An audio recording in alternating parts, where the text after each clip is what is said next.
Black streaks, green patches, and dark fuzzy growth along your shingles aren't just cosmetic problems. Here's how they actively damage your roof and how to address them safely. These signs each represent different problems. Here's what each one means. Those dark streaks most homeowners call staining are actually algae, a specific species called Glyocapsa magma that feeds on the limestone filler used in modern asphalt shingles. As it feeds, it accelerates granule loss. Moss is the green or brownish growth that collects in textured patches. It holds moisture against the shingle surface, which promotes rot and causes shingle edges to lift over time. Mold and mildew are less common but can penetrate deeper into the roofing system if left untreated. All three tend to grow in the same places year after year: north-facing sections and areas with significant shade, where sunlight is limited and moisture lingers. Before getting to the process, here's a quick word on what not to do. Don't use a pressure washer. It strips granules from your shingles and forces water under them, both of which cause more damage than the growth you're trying to remove. Don't use wire brushes or stiff bristle scrubbing for the same reason. Mechanical granule removal accelerates exactly the kind of wear you're trying to prevent.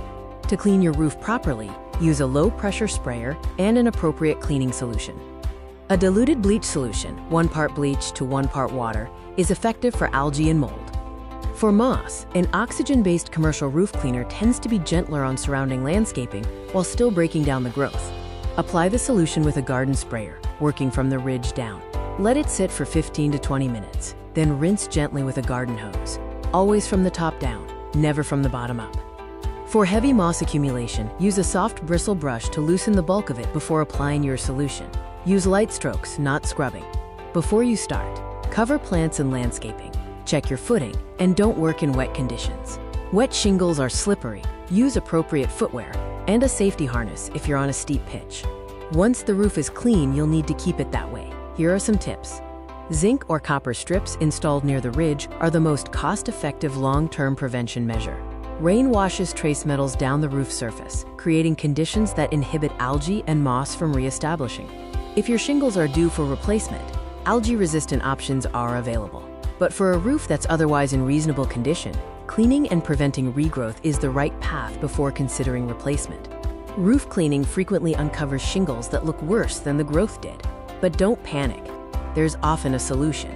Once the algae and moss are gone, granule loss, surface brittleness, and age-related wear become visible. If that's what you're seeing after the cleaning, it's the signal to assess the shingles themselves, not just the biological growth on top of them.